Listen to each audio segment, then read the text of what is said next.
pledge allegiance to the flag of the United States of America and to the republic for which it stands, one nation, under God, indivisible, with liberty and justice for all.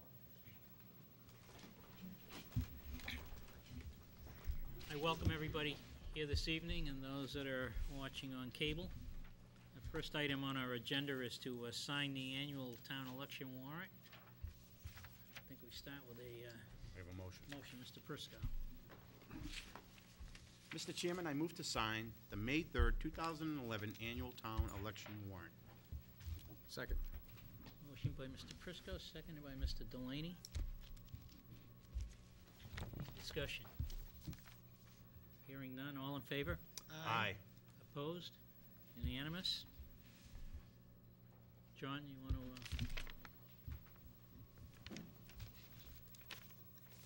When Steve comes in, we just make a note of the time.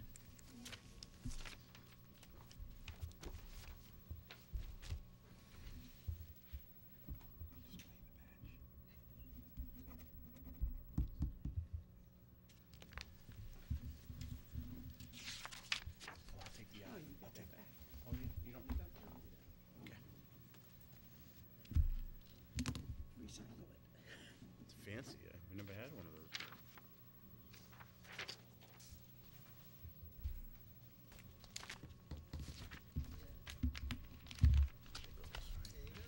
Thank you. Take care, John. We're going to do the minutes. See you next week. Yeah. Mr. Prisco, the minutes of March 21st, 2011. Mr. Chairman, I move to approve the April 4th, 2011 regular session minutes as written. Second. Motion by Mr. Prisco, seconded by Mr. Delaney. Any discussion? Yes, I think I had a question on item 7 with regard to the Smith property.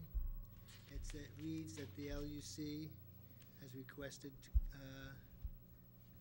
it really should be Jeff Ewell. I was the one that made that request. Where are you, Jeff, on that? Number 7, discussion 7. It's on page 4 of the minutes. Right there. Yeah.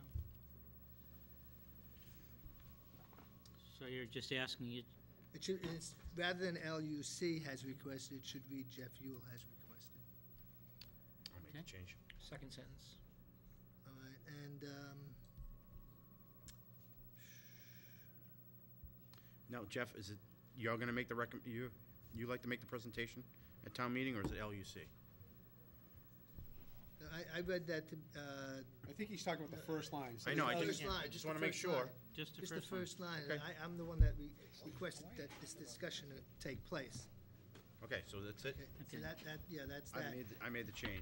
And I did have a question. What was the West subscription?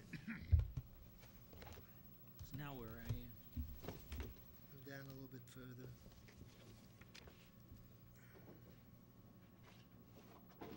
Probably in legal bills. Yes. It's legal library expense, I would imagine, right, Mr. Yes. Malatonis?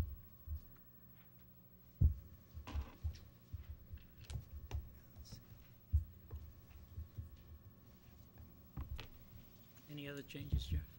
Well, I just had a question what that was. I wasn't asking for a change on that. I didn't know what that was. I didn't recall that in the minutes. I mean, in discussion. I didn't recall having a discussion on the West subscription. Double. You didn't ask a question back then.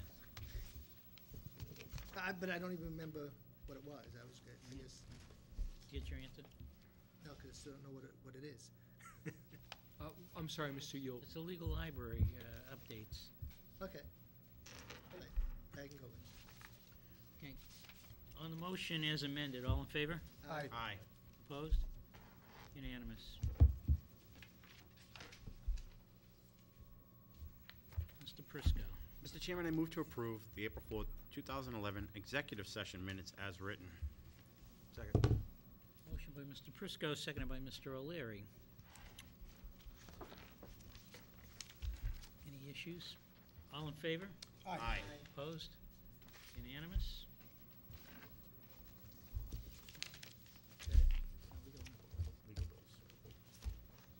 Legal bills. Mr. Prisco. Mr. Chairman, I move to approve legal bills for February 2011 in the amount of $7,861.78 as follows. Copeland and Page, PC General, $2,796.22. Copeland and Page, PC Labor, $4,698.00. West, $367.56, for a total of $7,861.78. Motion by Mr. Prisco, seconded by Mr. O'Leary. Further discussion? Greg, you've gone through these? I have. And appropriately No comment. allocated? All in favor? Aye. Opposed? Unanimous? Well, we're still waiting for 7:10. Anyone here for public comment?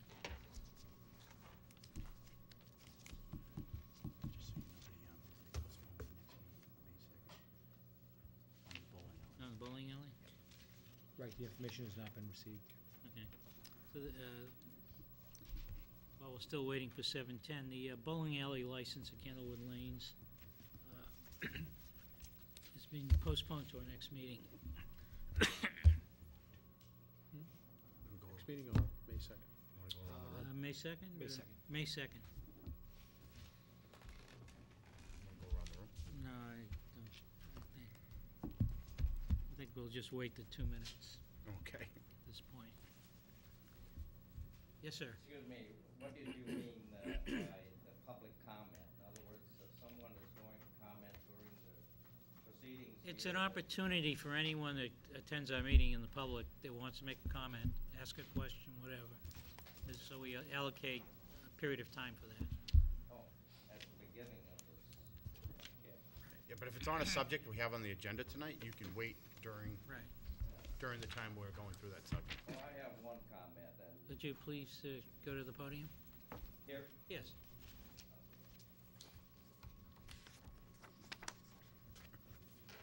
this has probably already been covered. But I was looking over the printout that they had in the transcript of the salaries, and I noticed that our policemen are very amply rewarded there. They earn excellent salaries, and I wondered who is responsible for the fiduciary responsibilities of the police. Is there which one of the men on this committee? Well, I think it starts, first of all, with the police chief. Starts with the police chief. He has some responsibility for that. He has responsibility for the police department budget. I see. Does he Okay. have fiduciary responsibility as well? I'm not exactly sure what you mean by that. Well, I know what the what word I means, mean I is, just, it seems to me that the policemen are all earning over $100,000 a year. No. And they're probably looking for more policemen to add to the payroll there. And I'm wondering, is that a reasonable charge, having so many getting overtime and earning such huge sums of money? I'd like to respond. the, well, the police overtime is obviously the contributor, as you saw, the columns on the article and the transcript, that drive those salaries up. So it's police overtime, which is related to filling shifts for vacation Well, I time, et understand cetera, et about cetera. overtime. Then there's another section which has got to do with police details, which are a requirement for various projects that take place over the town roads. It's the combination of all of those items that lead to the overtime. The police chief is making a proposal here this evening regarding adding some additional patrol officers in the interest of reducing some of that overtime. So, if you hang around, you'll get to hear his presentation soon. I don't know if I've answered your I'll full be happy. question. I mean, I would like to hear his explanation for the amount of overtime and the huge salaries that are being made by the police. I'd just like to Mr. make one Prisco, go comment.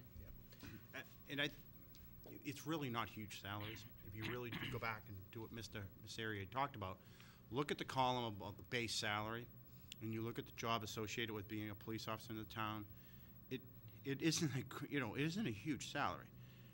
What you see at the total over to the right is they work a lot of overtime, and they do to cover shifts.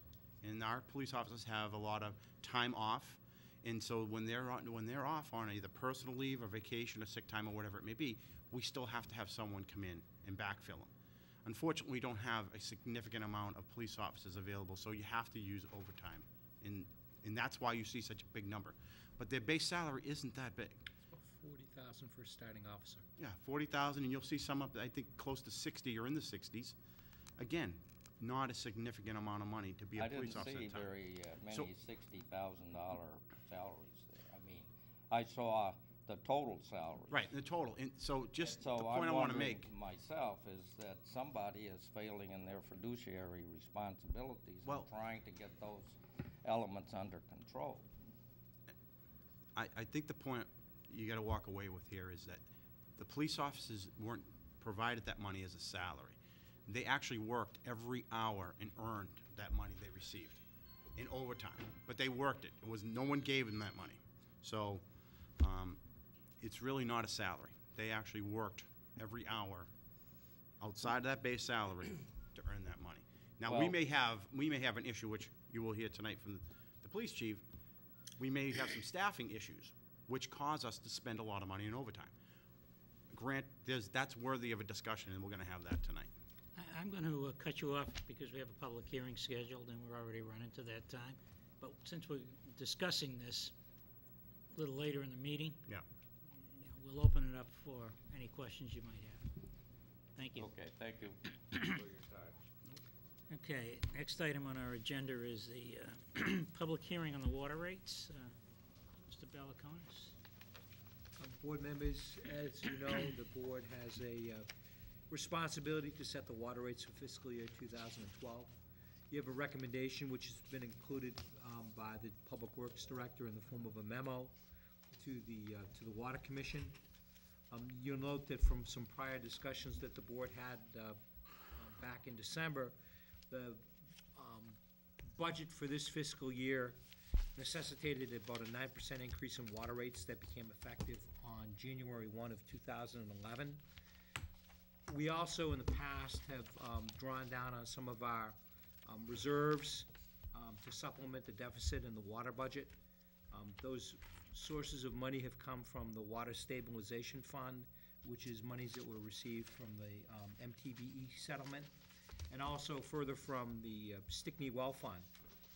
The proposal that you have in front of you from the Public Works Director is a recommendation to stabilize the rates, to provide sufficient revenues, and also to establish the fact that we will be repaying the drawdown on that debt service, on those amounts over a period of time. And what I'd like to do is turn it over to the Public Works Director and the Water Superintendent to introduce their proposal to the board. Good evening. The two handouts you have, the memo, hasn't changed. The other memo, however, packet has changed. There's new information in this.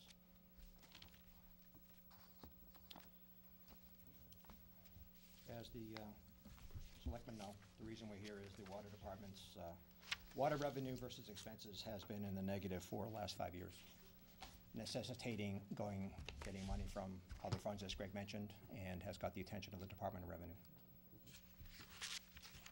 With that in mind and some guidance from the Board of Selectmen and Greg, we hired an engineer firm that developed a computer model of all our expenses and revenue in different blocks to allow us look at various options. And I'll go through those very briefly. And the memo basically summarizes that. Now that I have feedback from the Finance Committee, the Water Commission will give their recommendations soon, and you gentlemen, I can have them finalize the report and get it to us. But right now, we kind of have a range of options for collection rates and paying back the stabilization fund money and all that. So Time Bond's task was to give us a dynamic model that allow us to change what if this and what if that. In the memo I wrote, one correction, I put the phrase in there, industry standard. There really is no industry standard, and I'll explain that. It's in there a couple places, and that seemed to strike a chord with the Water Commission last week. So just, I'll explain what that means. And what Ty and Bond did is looked at our water use, water revenue, and water expenses looking back 3 to 4 years, and then taking that, averaging it, making projections going forward. We looked at our expenses going forward inflated at a rate of 3%.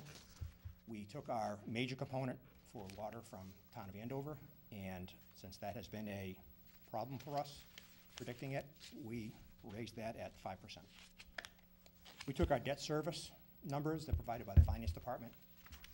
This is just free narrative, it's not in any publication. And the debt service, to kind of make it look, to take it and kind of stabilize it based on what we think is going to happen. We think we're going to be doing a water project, we think we're going to be doing sewer projects down the road, so we had to anticipate doing that a couple years out. We also took into account, the guidance I got was to pay back the money for the stabilization fund used to stabilize the rates. Options here, there's a whole range of options in the chart, from don't pay it back to pay back X amount per year. There's a lot of flexibility in there for the board to pick what they want.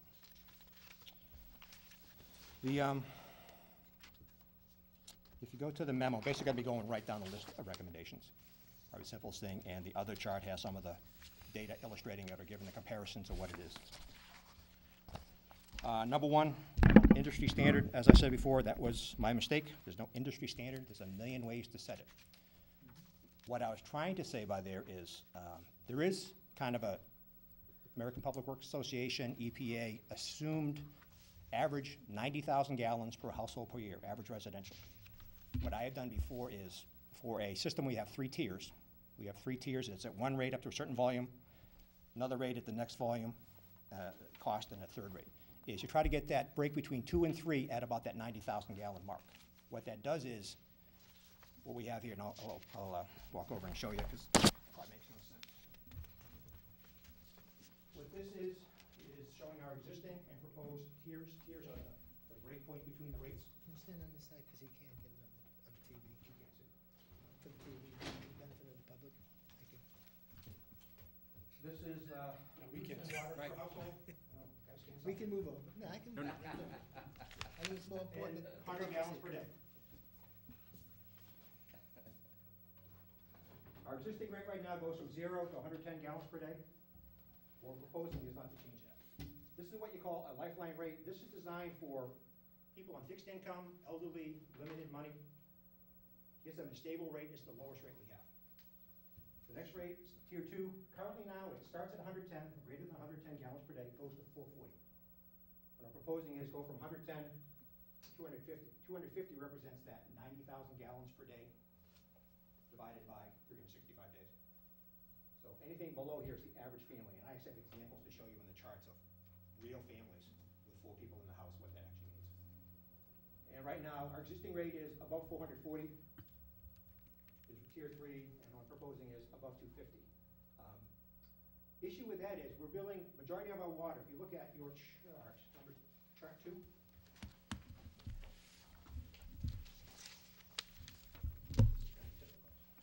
That's the new chart, right? The chart that has the Water use distribution for 2010? second chart in. In there, Mark took the distribution in 5 tiers, number of users broken out by the 3 tiers in our existing structure and our proposed. As you can see in the existing one, it's kind of unbalanced. The biggest portion of people paying are in the middle tier, and very few in the top tier. Top tier typically is people with a high water use. We're not billing a lot of people with high water use. By striking down to around that 90,000 a year number, and actually you get more revenue out of those people that are using the water without that point. So right now, most people are paying in this range, so the people with the high water use are paying a lower rate. So to bring that down would allow more revenue to come out of tier 3. More balanced approach. There are, and Bodie was here last week, told you there are a million ways. I'll show you charts. You can do this 1,000 ways. How I've done it is that 90,000 gallon rate, the average family, the lifeline rate. Those are 2 rates I've used in the past, and I used the time one for the last 20 years. We've done this together. So That's the first proposal, is to change our existing rates, our existing tiers to the proposed tiers. That actually generates more revenue. I think it also has the impact of kind of isolating the revenue stream from, you know, a wet summer or a dry summer where we've shut the water off or curtailed the outdoor use. Partially, and part of the model was, we've, by looking at it year by year by year, as opposed to an average over several years, you get into up and down, and you have to keep kind of a level or a straight line projection of it rather than the up and down. So yes, it would make a difference. However, we've actually set the rates, the usage a little more average, so we don't get into that if it's a wet year. No use, we have a revenue problem. So that and estimating a little higher in the actual use, or taking an average of the use over a period of time, very helpful. Mr. Chair? Mr. Chair? Mr. Yule? Yes. Mr. Carnaval, so do you have a rewording of recommendation number 1? Adopt the recommended. Because you have the list of, Take out industry 8 standard and say recommended. what's that? Take out the phrase industry standard Right. and say recommended. Oh, for what you recommended. Right. And same thing on number 2.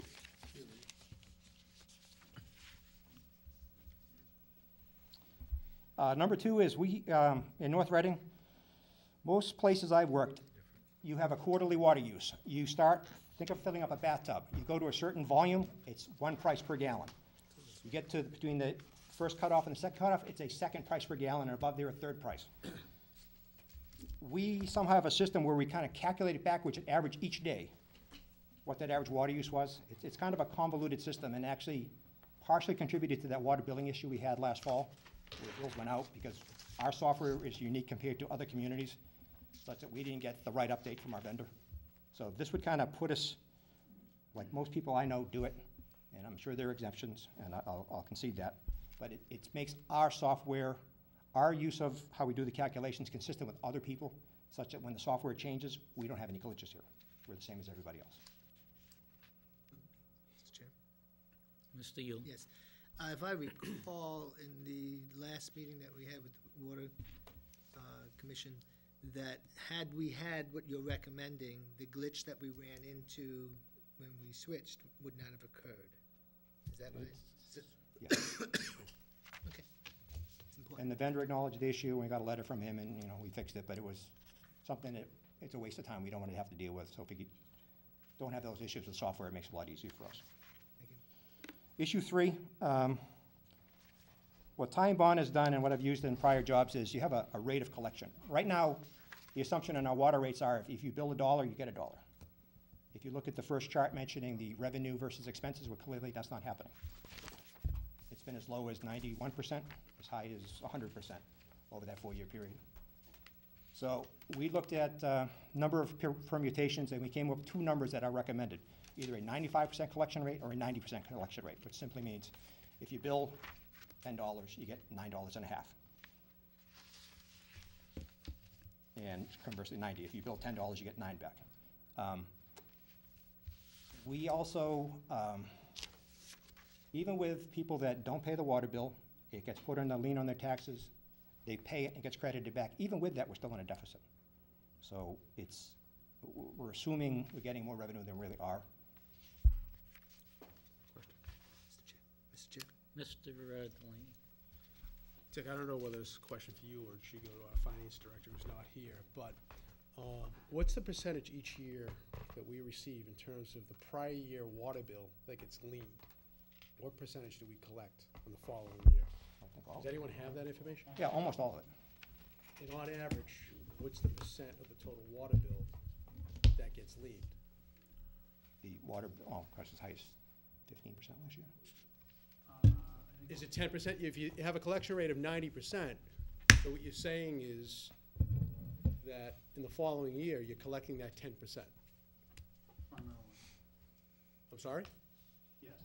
Right, so your collection rate, although a year behind, Right. would actually be 100%. Yeah. It should be, but we're That- still in a deficit, though.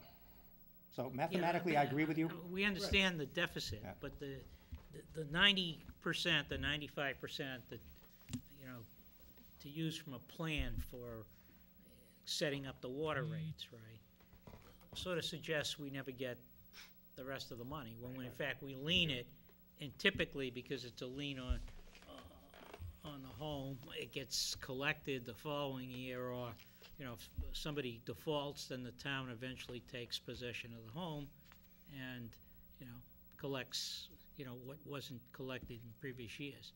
So, I think everybody should be clear of that. It's not like it's a loss of revenue. It's a delay in revenue, but there's a delay from the past year that we're collecting this year. So, you know, it might not be a perfect wash.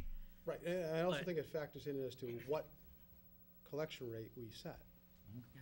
I think it makes a And it's difference. If we're entirely not sub- collecting, It's subjective. You could set it at 100%, 90%, whatever number you choose.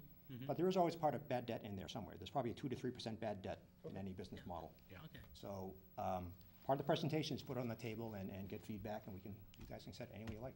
It just kind of affects the calculations, which is, if you want to go Yeah, with no, 100%. I just wanted to make sure it was clear to the public that, you know, we're not letting 10% of the water bills just not get collected. Well, Just that there's a process in place to get that money. well, we're actually making them pay for that. The formula is based that we never get it, because we're gonna have the residents pay that part, even though we are getting that money. I think it's a little unfair, but. Well, I mean, that comes back to, you know, what percentage is Right. 90% too low a number, or too big a number?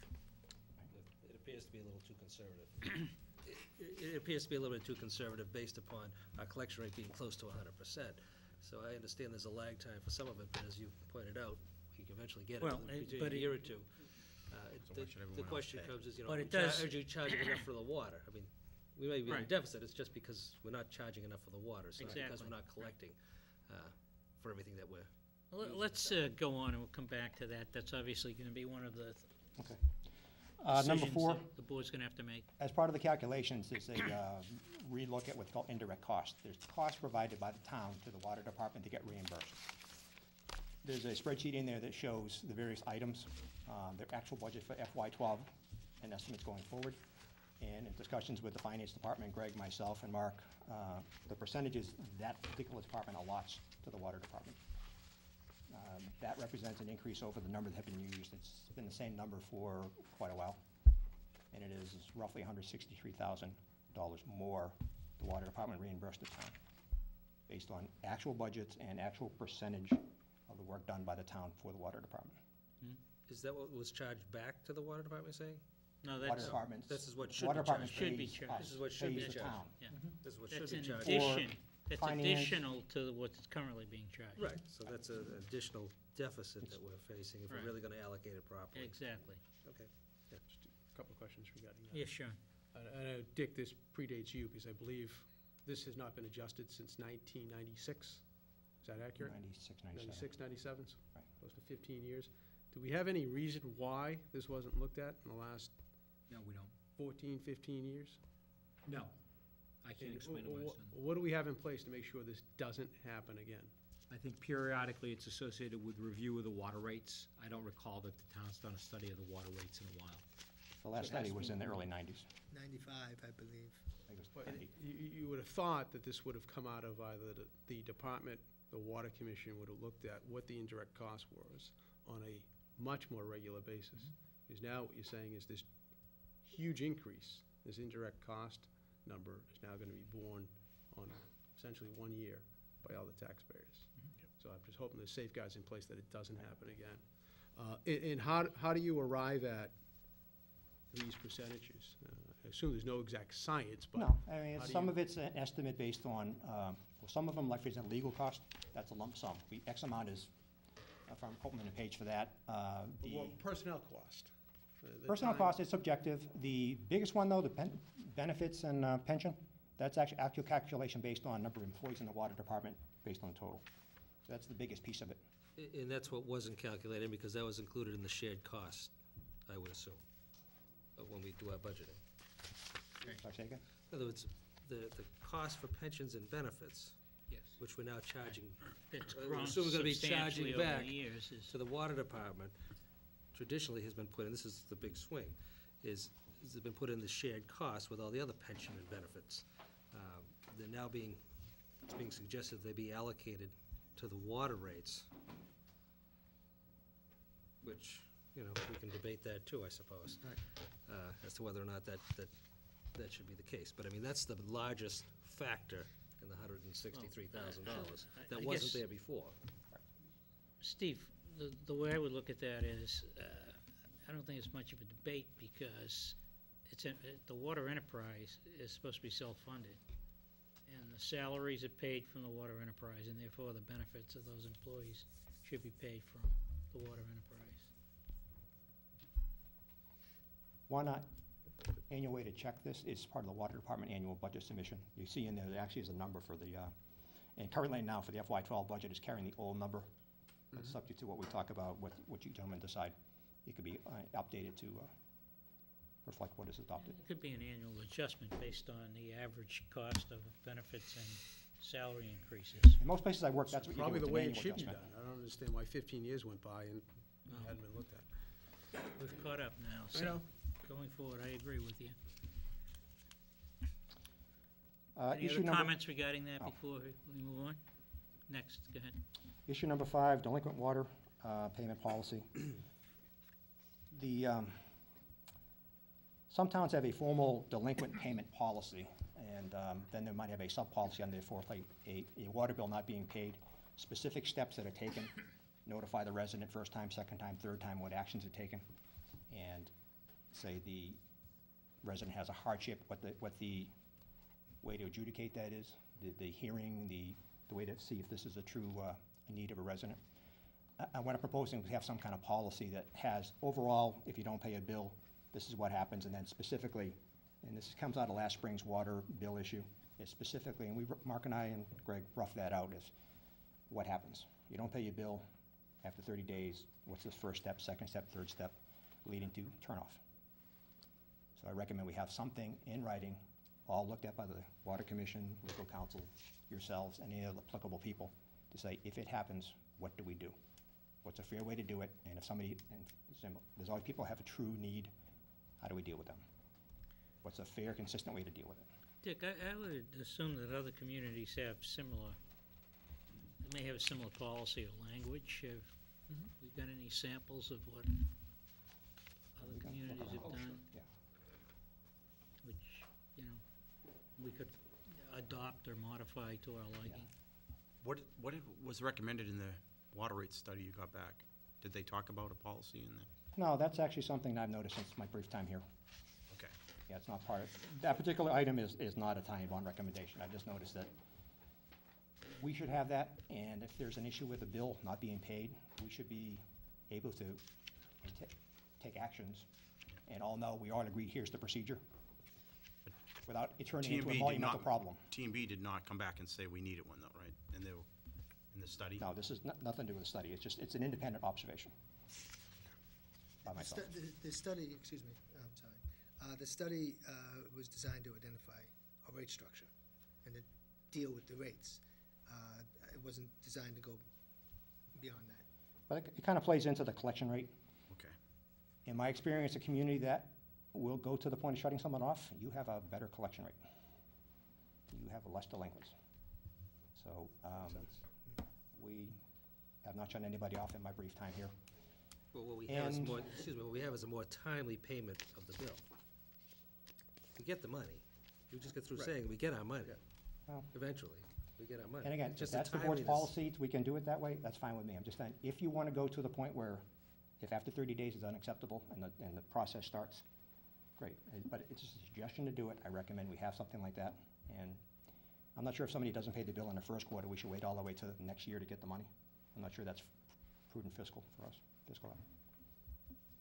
But again, this is a suggestion, you gentlemen No, to well, consider. And basically, what the suggestion is, that you're making, the effect would be to get the money on a more timely basis.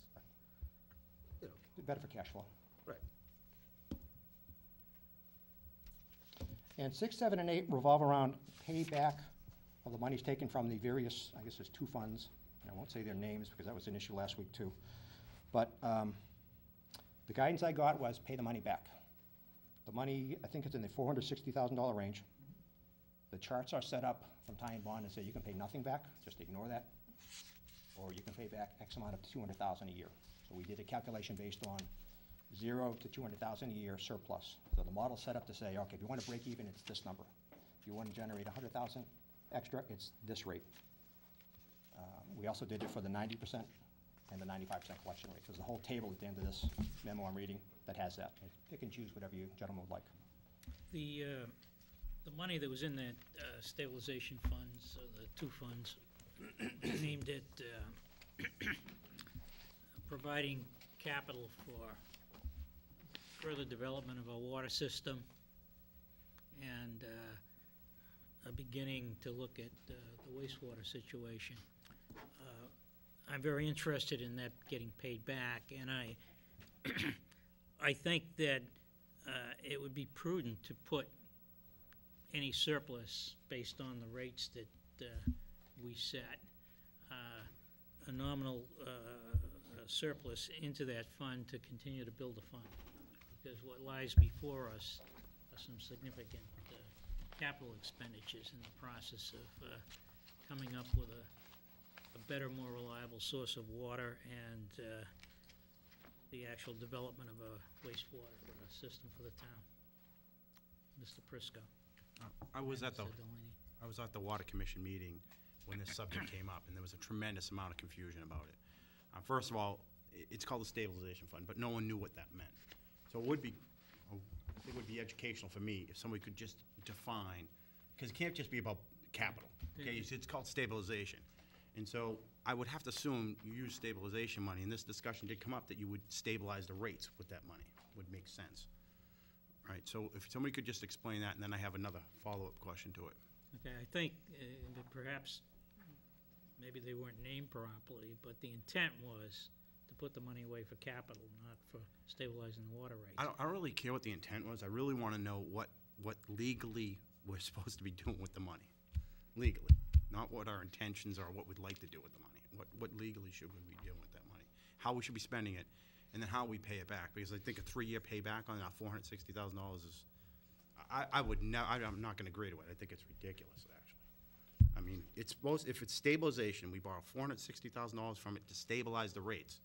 Isn't that what we're supposed to do with the money? No, we took the money from it to fund the deficit. Right. Right, because Wasn't our it- rates weren't No, the able- deficit was kind of out of the blue, Okay, okay? all right. And we had to balance the budget, we had to come up with some funds. Right, great. At the end Good. of a year. You used stabilization to do that. You stabilize things using that money. No, well, Well, somebody's got to explain it to me because I don't get it. Mr. Balakonis. The word stabilization has nothing to do with rate stabilization. It's just under Mass General Law, you're allowed to set up different stabilization funds for certain purposes. A stabilization fund under state law can be used for any lawful purpose. It used to be that it was reserved solely for the purpose of capital, but conceivably you could use it for any lawful purpose within funding the water enterprise fund. You could use it for salaries, you could use it for expenses, you could use it to stabilize the water rate, or you could use it as capital. As part of the discussion when they originally put that article forth, I'll support the chairman's comment that was originally intended primarily for the purposes of capital versus a water rate stabilization account. And just to further clarify, Mike, there was two funds. One has been around for a long, long time. The MBT fund? No, the Stickney Stickney Fund. Well The Stickney fund? The Stickney Fund was money that we received as a result of the GE contamination of Yeah. the well south Stickney Well of the over Wilmington Concord Stickney Street, Well. Ruben Ave. And that money has been put away, and over time, some of it has been spent for capital projects.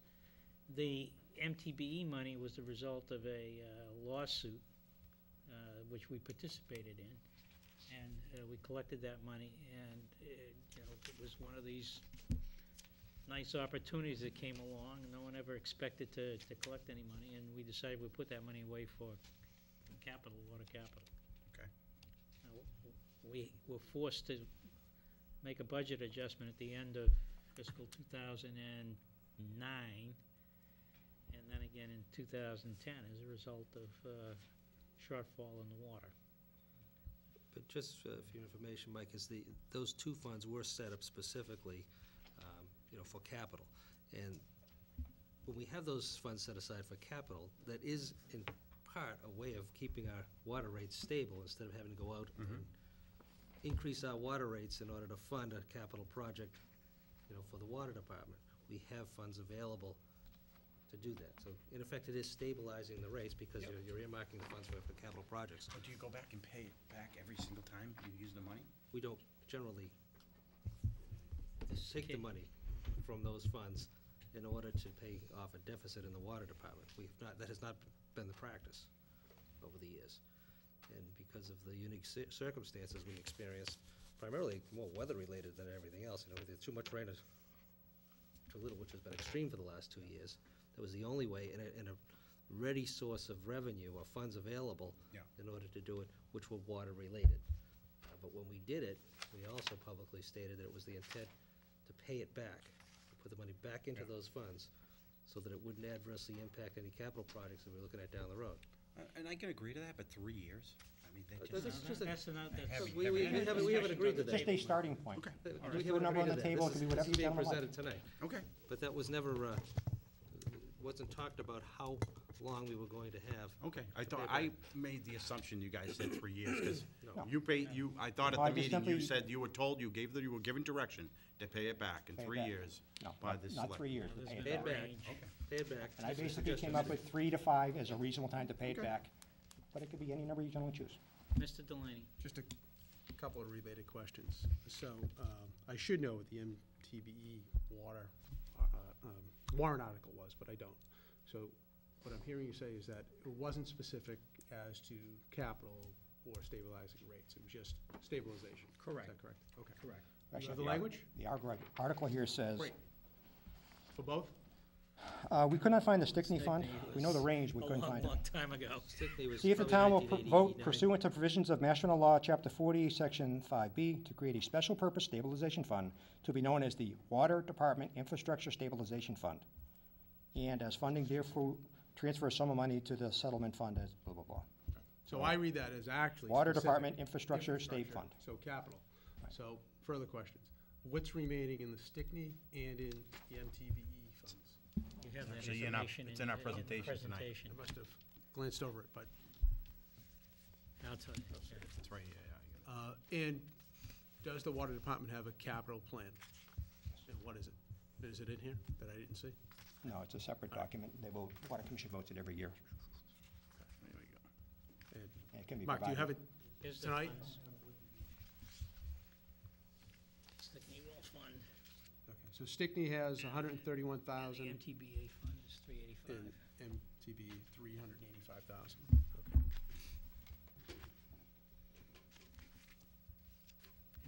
Anyone else on that? Good. Move on. All right, based on, Mr. Chairman, Abby has a question. It would appear that there'll be Mrs. another Silva. deficit at the end of this year to the tune of about $175,000 in the water department. I'm sorry, Abby, I didn't hear everything you said, and maybe, could you come up to the mic so everyone can hear the question? There'll be a deficit at the end of this year in the water department as well. She's projecting a deficit. the You're projected projecting. deficit is about $175,000 at this time. Okay, I was unaware of that. Thank you. I don't know how you can make that leap. I really don't. I mean, you have people that we told could not water their grass for a whole summer. They've now out, right now, spending money with landscapers, replanting, and they gotta water that grass. And they're gonna be watering. So I have to assume we're gonna probably have some revenues there between now and the end of June. Did you calculate that in this projection? I just find that surprising you can come up with that number. And it's based on historically how much money is billed each quarter. Okay, You but can use the- historically, the last 2 years haven't been normal, right? Historically, we're Rainy year saying- one year, drought the next year. You know, the drought was the worst because people lost lots of money in landscaping, so they're gonna be watering. I just can't, I have to assume there's gonna be some serious revenue between now and June. Our projections are, we're gonna lose Okay. on the 75,000. I wish I was wrong, but that's our projection. That's fine.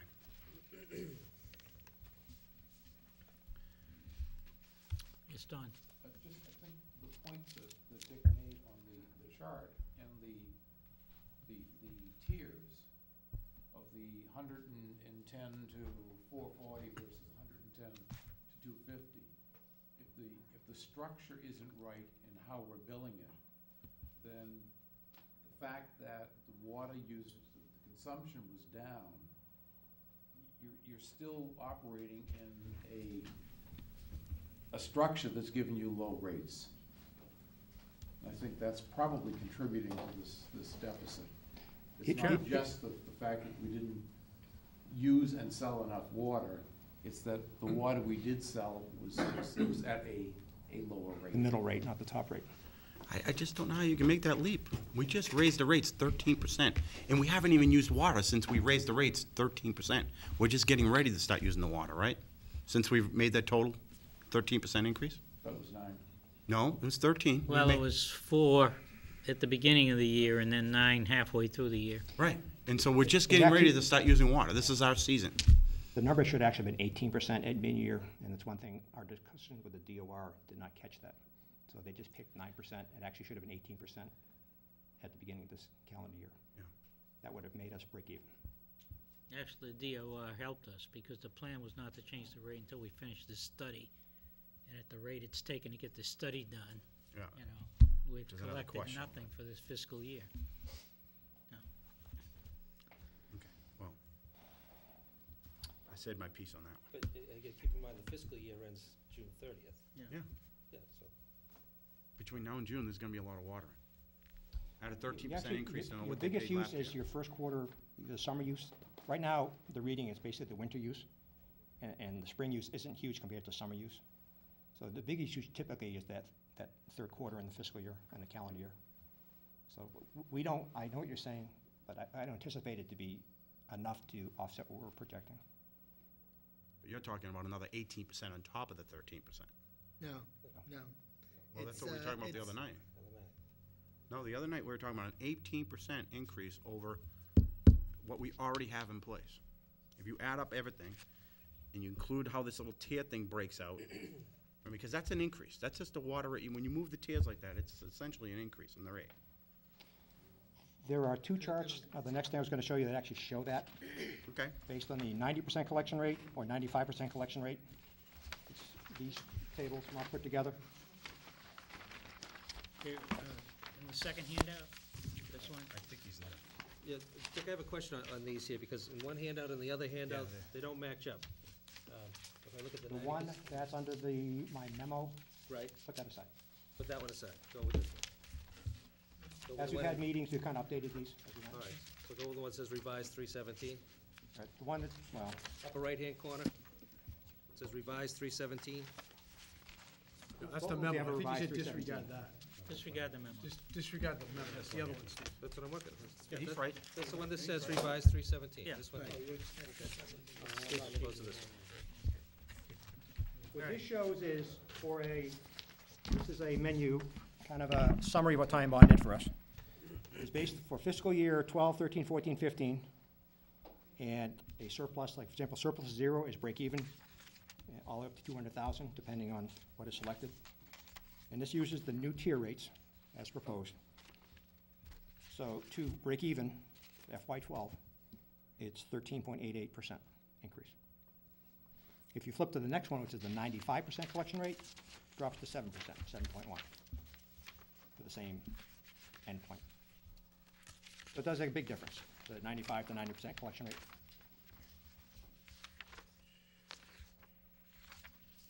Excuse me. Mr. Chair.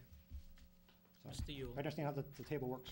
Yeah, How to pick and I plug. just want to make sure I understand. So when you say break even, all right, Revenue equals expenses. okay, for, Based on an estimated, Fiscal year 12, based Average on amount of water estimated expenses and estimated revenue, so water use, we're not filling anything, we're just covering our everyday expenses. just break even. Right, okay. The Water Commission has to look at one other way. If we leave the existing tier together and calculate the same break even, it came out to,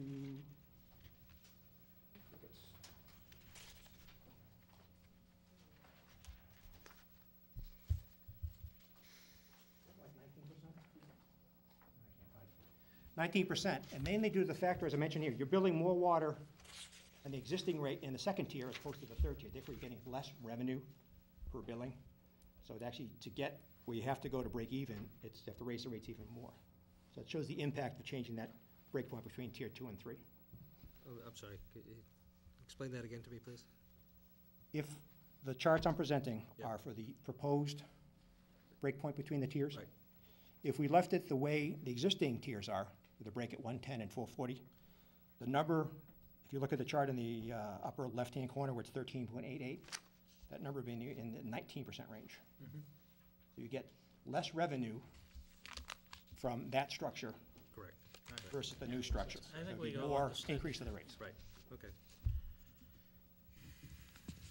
And as you go forward to 13, 14, 15, what that represents is we inflated our operating budget and debt service by 3%, and the cost from Andover for the water by 5%. That's a wild card.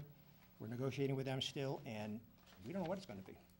We're the largest customer. We pay full retail rate. It's a big number. That drives a lot of the water department budget for the outside water purchases. Dick, on the surplus numbers that you put on the chart here, this assumes, without a surplus, that you're not paying any money back into the MTBE fund. That's a base thing to say just break even. That's If break the even. board So chooses break even to, means no money going back into Correct. the fund, okay. and if you chose, there's a menu here from 50,000 to 200,000 or Right. whatever number you gentlemen like. And therefore, that sort of defines the number of years it's gonna take to replenish the fund based on this plan. This is the tool to pick Yeah, and choose okay. which way to go. And I'm also assuming that the rate increase for fiscal 13 is not 17%, That's a cumulative. it's a cumulative, Right. right? So it's For three a something, little over 4%. 3%. No, a little Little over over 3. 3%. Yeah, I'm sorry, 3.2. It's 3%. 3.12. And all the numbers reflect, you come up a big number to get so we break even, and then basically you maintain in inflation going forward. Okay. Any questions about this chart? If you flip two more things back, you're gonna see water rate, increase impact, residential and commercial. So what Mark did is we pulled out real people we know, and looked at their actual water usage and what their bill is today versus with the projected. And the projected new bill, that's based on 90% collection and $100,000 surplus in FY12. This is just for FY12 alone. Chart's designed to give you just an idea of the impact per household on a annual, quarterly, and monthly basis. The percent increase, it's a lot. But one retired adult, well, let me start at the middle. In the middle here, the industry standard, wrong word, I apologize, but 90,000 is the actual APWA, EPA, average water use per household. I put that in the middle. So you have a lot of people that have 2 adults, 2 children, so forth, so on, all well below that number. And you have some people that are above the number, so it kind of shows the range of these people. One constant in this, you see, the more lawn water you use, the more outside, more outside water you use, the more the water use goes up. And the increase, I'll use the monthly basis, ranges from $1.11 to $22.49. That's the range with that 90% and $100,000. That's the monthly increase. For commercial, or business, we did the same analysis on real businesses in town, and the real water use. And again, you look at the monthly increase column, it ranges from $1 to $106 a month. High percentages, but those are actually the actual cash out of pocket for 90% collection, 100,000 surplus for FY12 alone.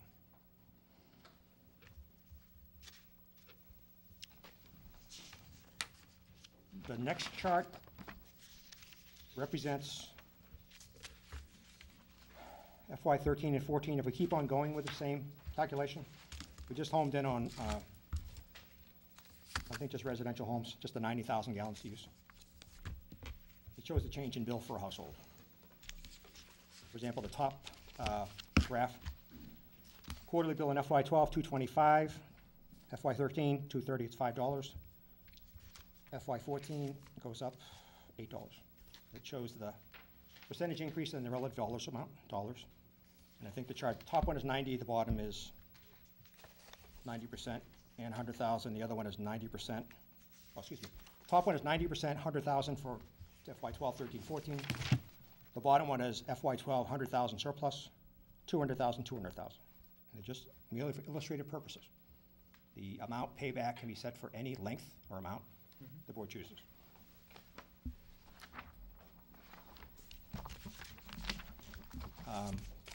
I've made this presentation to the Finance Committee. They voted the memo as presented. We've had the memo into the Water Commission twice. We had a spirited discussion last week. Well, whatever. What was the recommendation? Maybe if I got it right. What was the what was the Finance Committee recommendation? Finance Committee recommended that on a unanimous vote that we adopt the recommendations with a minimum of 90%, leaving some leeway to modify that, and with a 3 to 5 year payback. And the same data has been in front of the Water Commission. They had a meeting about a month ago and a meeting last Wednesday? Thursday. Same information was put out. There was discussions about this versus that, and they asked for some calculations, which we've done. We just have to get to the Water Commission. So they haven't formulated their full recommendation yet. Well, they did, Yep. right? I mean, they only approved 4 out of your 8 recommendations. I was at the meeting, that's what I saw. Yeah, they approved, they voted on 2, 3, 4, 5. The chair? They did not approve 1, 6, and 7, and 8. Good evening, Steve Kazaza, Chairman of the Water Commission. Evening, Steve. Good evening. Just for the board and members of the audience, the Water Commission took the recommendations from DPW and discussed them at 2 subsequent meetings. We haven't completed our review of those recommendations. I will say that it was a fresh look, and there was a lot in the recommendations, especially in light of the tie and bond study, which we had asked for some time. We do have 2 freshman members, relatively new to the situation, and so they are here tonight, Jim Perkins and Ruth Dempsey, veteran member Carol Bork, and Joe Fode is the commission. And we will be meeting next week, excuse me, Mr. Chairman, to finalize our recommendation. Mr. Kazaza, I was at the meeting. Your recommendations, you guys approved them unanimously. You approved 2, 3, 4, and 5, and you disapproved 1, 6, 7, and 8. If I may, Mr. Chairman, we did not complete a review of the 1 through 8 recommendations. There was a confusion, as I believe was stated earlier, about the Water Commission going over those recommendations. And we need to pick up that discussion as we attempted to do last week, to re-meet on those, and because of the open meeting law and the posting with the holiday, we weren't able to do that. So we are going to post, reconvene, and complete our review. Mr. Chair? Mr. Fode?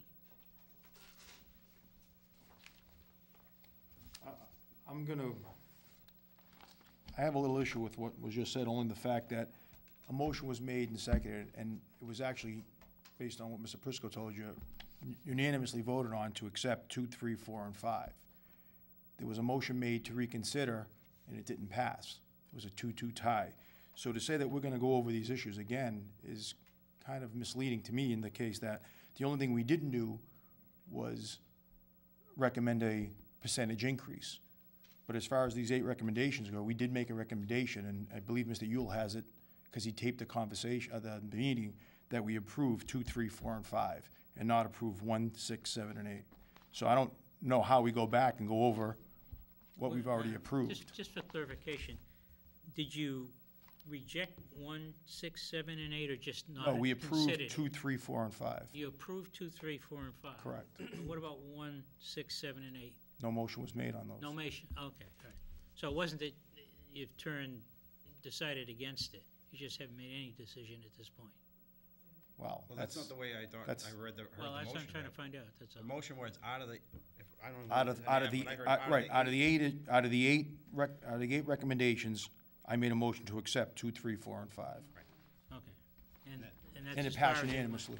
And that's what passed unanimously. So far, but it doesn't preclude them from further consideration of the other issues. So, Right, 1, So I mean, 6, 7, and 8. the chairman indicated that, and I would expect that we would get some sort of a recommendation on these proposals, on all of the proposals from the board, The commission. the commission. So if they need more time to do that, give them the time to do that. If they're not going to consider anything else and just leave it up in the air, either, take a position. Either you're in favor of paying back the money or you're not. You're in favor of a 3-year payback or something else. Either you're in favor of the 90% collection rate or you're not. And what I'm hearing is you haven't taken a position on those yet. So therefore, it appears as though you need further deliberation. If that's the case, great.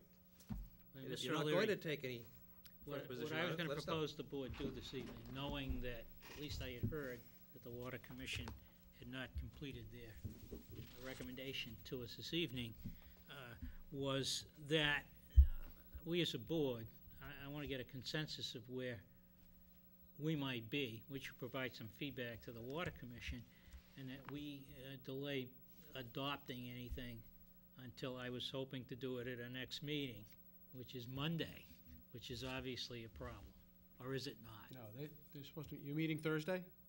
No, we are not, sir. We're gonna meet next week. There was a posting, Fortunate. yes, it is. Oh, you're meeting Thursday. Well, then let me finish, because I'm telling you what's very important. We have a budget hearing next Monday.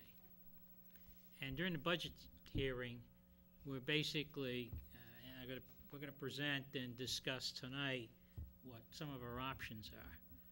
But there's a piece of the water recommendation associated with the adoption or taking additional revenue, charging the water department for additional town services we discussed earlier, which is a key part of our budget proposal. And on May 3rd, May 2nd, we will be signing the warrant for a town meeting, and we're going to press. And I want the omnibus article to be complete, no changes. I don't want to see confusion at the June town meeting, because we're making motions on the floor to modify what was printed in the warrant. And we've extended our meeting to June so we could get around this issue, what we've done the past couple of years. So it's critical, as far as I'm concerned, it's critical that if the Water Commission is gonna make a recommendation to it, they make it in a timely manner, which is Monday. And if that can't be done, and the board is gonna make a decision without your recommendation, sorry, but time has run out. That's my message. Monday, Monday evening, 7 o'clock. Monday evening, a week from tonight.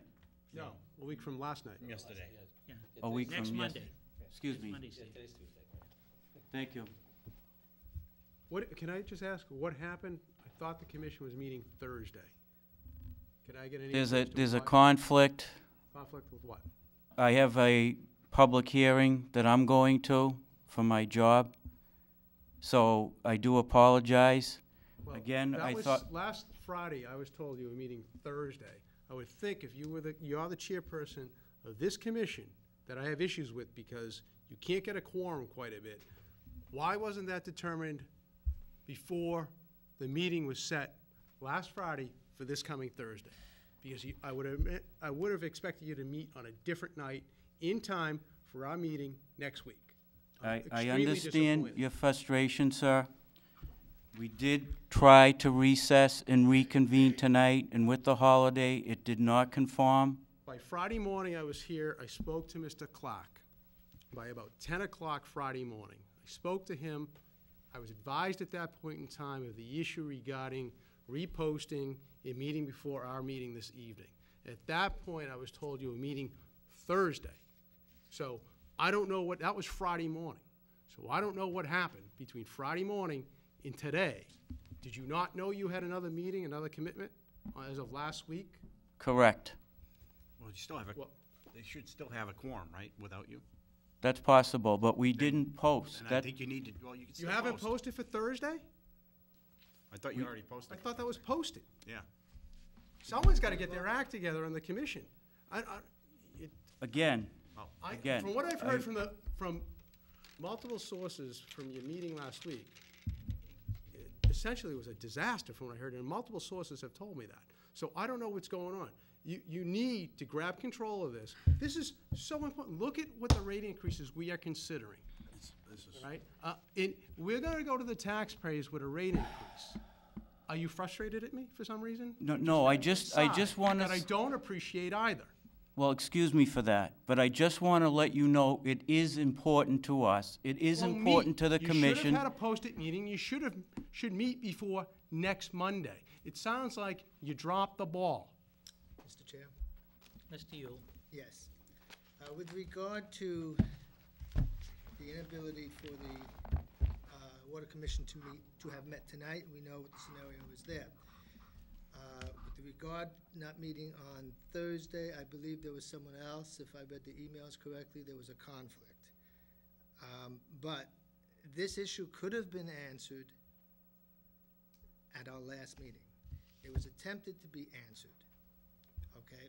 But because there was confusion over Robert's rules, a recommendation was made, recommendations 1, 6, 7, and 8 were not voted on, but they were intended on, to be voted on, but because of the confusion over the Robert's rules, they were told they could not vote on those issues. But the chair was intending on voting on those issues at that meeting. Okay, that, I was there, I discussed this also with Barbara Stats to see, I asked Mrs. Stats if they could have voted on these issues, and the answer was yes, because they did not vote on the 1, 6, 7, and 8. I think what happens here is, and I see this not only with the Water Commission, I see this with a variety of committees. Understanding due process, all right, seems to be a weakness of many of the committees that I see. And I think what happened here was we have people advocating that they're the experts and knowing the Robert's rules and saying that you can't continue. Now you have an adversary environment where you can't get anything done because one's saying you cannot do it and the other person is trying to say that you can do it. So this issue could have been resolved the last meeting. Doesn't Right, matter. What do we do now? Hold on, Robert's rules says those items could have been discussed because they were never discussed or What do voted on. we do now, Jeff? what What's your has to- recommendation? Okay, well, hopefully we can Look, get them to meet Friday night. I'm gonna that I will work with. stop it right now, because this is going nowhere, okay? Yeah. I've laid out what our schedule is. Right. The Water Commission has a problem, and they want to participate in a recommendation, which I'd like. Right, It's up to them to resolve the problem, I not agree for with you, us. I agree with you. I Okay. think So if I may, Move Mr. on. I would post as soon as possible to get that recommendation. We do want to participate. I apologize for the confusion, and I take responsibility. Thank you.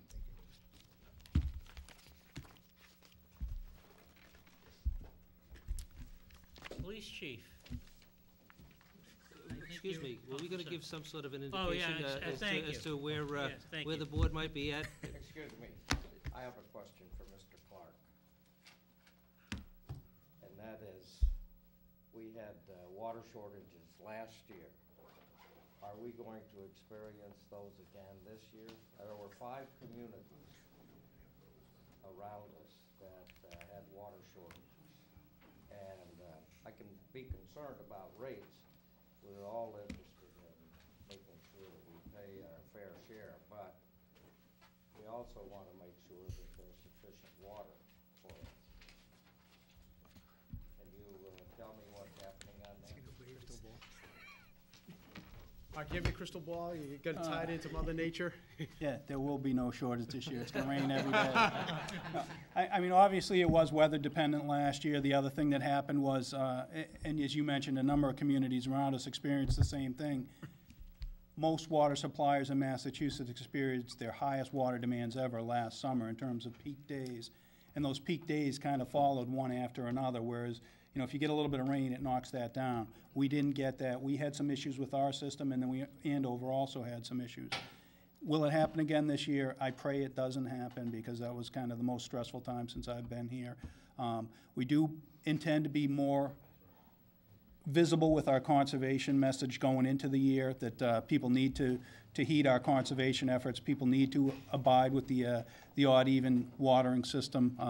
Placed quite a strain on the water department. We got the police department involved as well in terms of letting people know they shouldn't be watering. So, I mean, if need be, we would go that route again, but we plan to be more proactive in terms of public notification and public information going into this year. So. Thank you, Mark. Thank you, Steve, for reminding me. Yeah, I think the Water Commission needs Yeah. Some sort of an Right. indication as to where we might be heading. I'll start off by saying that, you know, clearly, over the past few years, we haven't set the water rates properly, and as a result, we end up, and if you look at one of the charts that Dick had put together, you know, we run a deficit out of 5 years, 4 years in a row. So, and it's got nothing to do with the collection, from my perspective. You know, that's a phase shift delay. So I think I would like to see us consider the 95% collection rate. And, you know, I said earlier that I'd like to get that money paid back in a period of time, and, you know, I initially thought somewhere between 3 to 5 years. So I like the way this particular thing was set up, and it would seem to me that the rates with a surplus of 100K per year, if you went down that chart on the 95% schedule, which is the second in Dick's cover letter, we're talking about a additional 4.98% increase on the water rate. And I think, I guess you have to go back to the other document to understand the implication of that,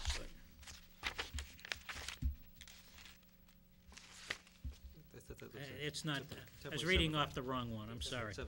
Yeah, it's 7.5. That's why I thought it was low. 10.75. 10.75. So, you know, I think that's kind of middle ground. I'd like to hear from the rest of the board on that issue. Mr. O'Leary? I concur. I think the 95 collection rate is more than reasonable, you know, based upon historically, pretty close to 100% of our collections is just a delayed reaction. And also, I'd like to see this paid back in somewhere in the, you know, close to 5 years, you know, 4 or 5 years, which certainly, you know, if you're going to tweak that down to $75,000 a year or $85,000 a year instead of 100, but to me, you're splitting hairs a little bit. But and I also concur that, you know, once we get to that point, we should be building our reserves for infrastructure in anticipation of upgrading the current water system and looking towards sewerage, so that it would allow us a surplus to have some bonding capacity to help fund these projects. So I think that's, I concur with your position, 95 and 100,000. Mr. Delaney? A couple questions.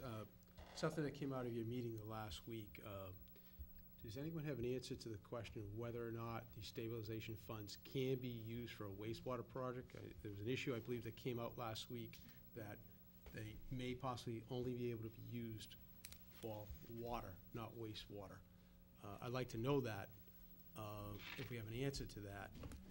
That's important, because obviously I think I would want to pay this 460 back a little quicker if in fact we could use it for wastewater. If there's a determination for some reason we only can use it for water capital, then that's a different issue. I would probably delay making this payment back. Greg, you have any thoughts on that? Wastewater was never contemplated as part of the discussion. So it'd only be used for water, It- couldn't it- be used for wastewater. Without going to town meeting and changing how that fund was set up, that's correct. Which is fine. Okay, but it factors into my thought process in terms of how quickly we want to pay this back. The 460, essentially, we gave ourselves a $460,000 interest-free loan.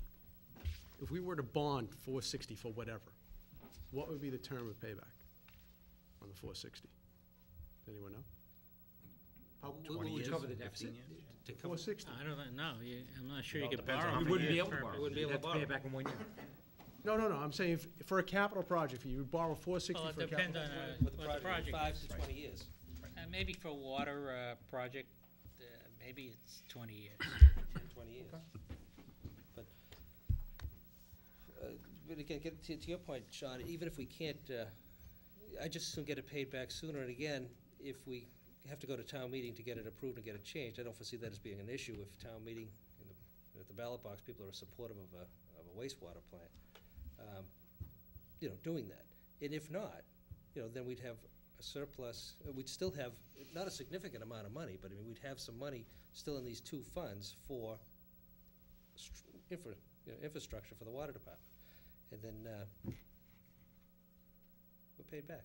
It's not gonna build up that quickly that it's gonna have an impact over Yeah. the next No, 4 or 5 years. I know, but you have to look at the size of the annual increase that we're putting on the taxpayers. Well, and again, so- part of that is a result of us not having an adequate rate to begin with. Oh, I don't quabble with that or disagree with that, but if you're gonna tack on then a short payback period, that's going to increase the rate, as you see, Right. even more. So I'm inclined to 95% collection rate and a payback period of 5 years is what I would consider at this time. So we're essentially in agreement. Mr. Yule? Yes. I would agree with the chair as well, and I guess that means I agree with Steve and so on.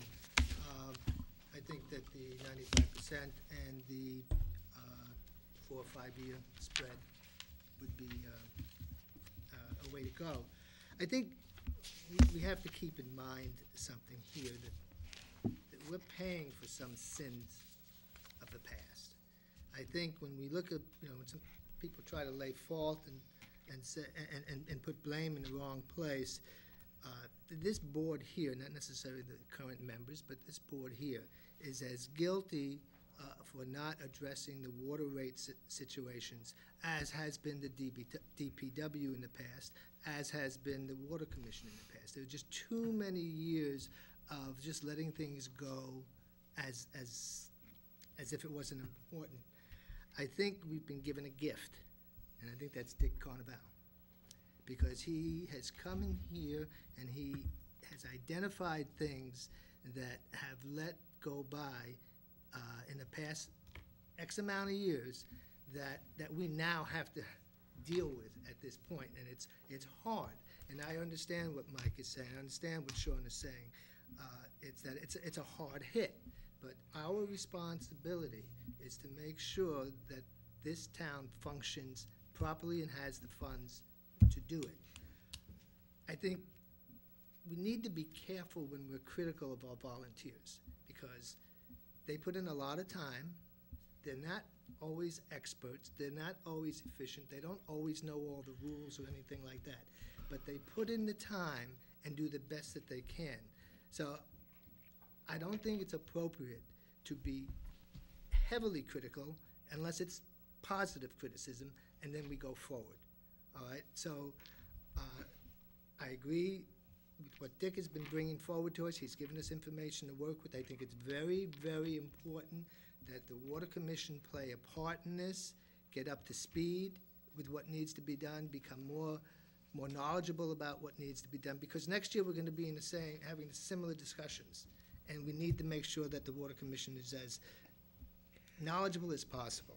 So we need to always include everybody in the process. So again, I echo your thoughts on the approach here with the 95% and the 4 to 5 year spread. Thank you. Thank you, John. Mr. Prisco? Before I commented on your suggestion, I really want to see the rate study, okay? I find it amazing that we're upset with the Water Commission. I'm more upset that we haven't received this rate study. I want to see it. What is the delay in getting that? Because we're getting ready to make some difficult decisions and charge our residents a lot of money. We paid a lot of money to get a rate study. What's the deal? We paid them to develop a model that allows us to go through all these various options. Yeah. Now that you guys are homed in, I'll have them finalize it and put a cover letter on it. All it is a bunch of spreadsheets and basically a 2 or 3 page narrative like we have here. It's not gonna be substantially different, but if you want it, I'll get it to you. Yeah. I think maybe you could clarify it, Dick. Has the information and the model they provided been used in making the recommendations here tonight? I'd like to see it. I'd like to see that. I agree with you on the 95% collection. I think that's a really good way to go. But I disagree with you guys all on the paying the money back. I think you got to step back and look at this from a big picture, okay? We want to do something very significant for this town, which I fully support, is the wastewater project, okay? And I know we're going to need some money to do that, but at the same time, we're going to need to go to these taxpayers who we just nailed them with 13% increase. We're going to nail them again with another double-digit increase, it sounds like, from the recommendations that are being made here. And then we're going to also tell them, oh, you got to pay us back this $460. And, oh, by the way, can you vote to approve this multi-million-dollar wastewater project? My recommendation is, let's write off the $460. Say goodbye to it. Let's move on. And let's build a rate that does repay some money back into the stabilization fund so we can do things down the road.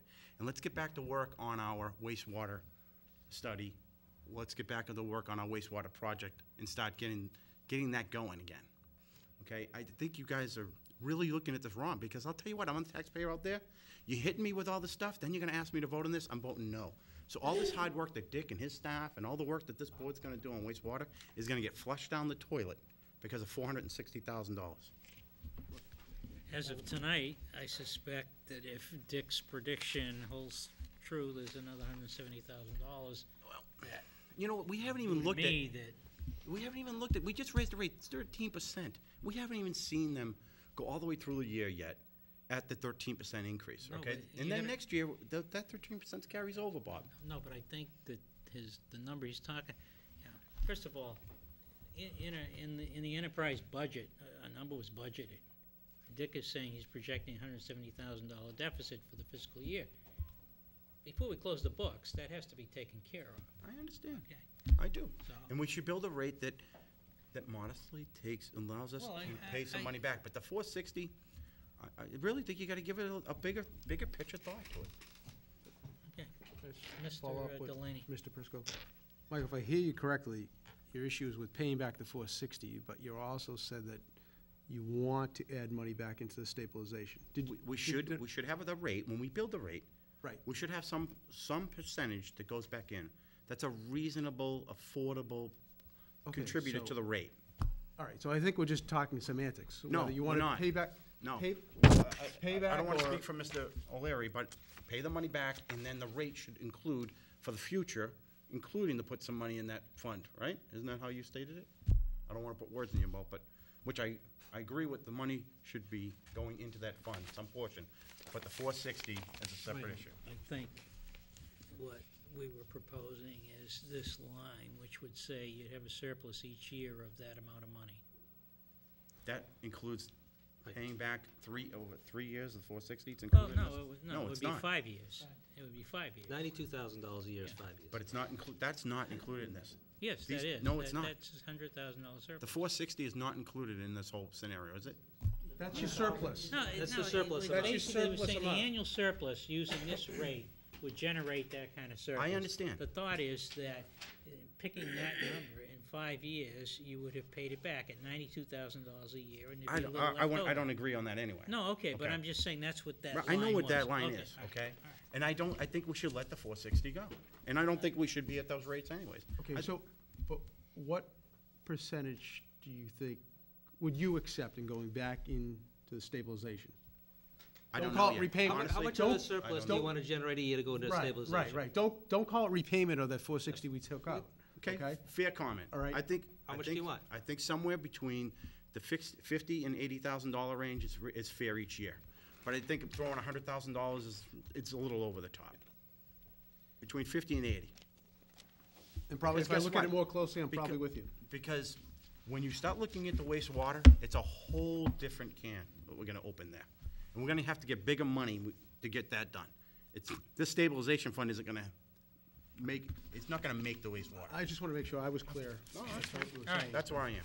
So we basically have a consensus, at least a majority consensus. Yeah, that's fine. I And- just, Actually, And the you're not consensus- that far Yeah, off. the consensus is there to put it at 95% collection rate and to build a surplus at somewhere between $50,000 and $100,000 a year.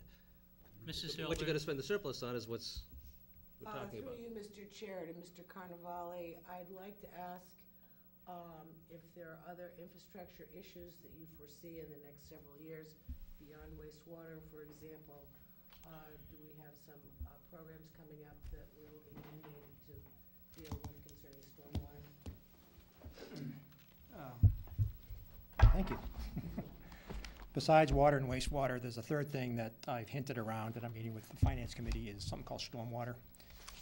The EPA is mandating certain things we have to do, and once we get the stormwater committee stood up, we'll kind of validate what that number is. But town of Reading, for example, and several other communities have what's called a stormwater utility. It's basically a fee for the stormwater. That's probably going to be my next proposal. Because order of magnitude, what the DEP and EPA want us to do is in the $500,000 a year range, new money, which I can't carve out of DPW budget without eliminating things. But that's just picking up what Abby said. Discussion for another night. Yes, sir. But, No, but If I can have, my point was that we have an older infrastructure that's going to need various things, not just wastewater.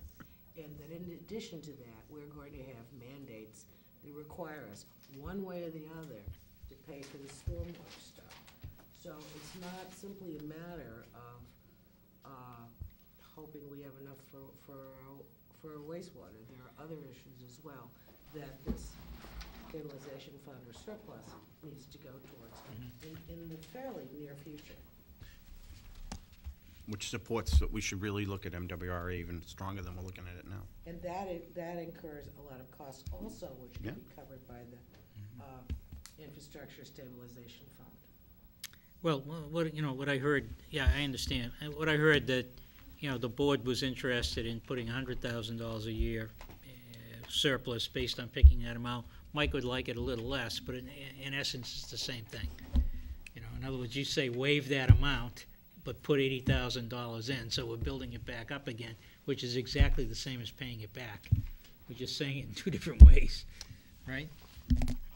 I guess. Okay, let's move. Well, I the think way I you have a understood con- it was yes. not that way. Yes, ma'am.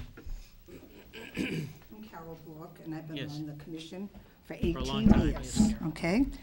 And I came here because I complained about the water being very, very dirty in my section of town.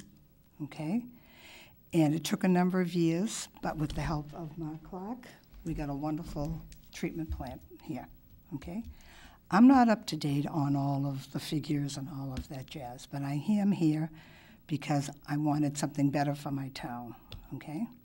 Now, we had a meeting Tuesday, and what had happened, because of a misunderstanding, we adjourned.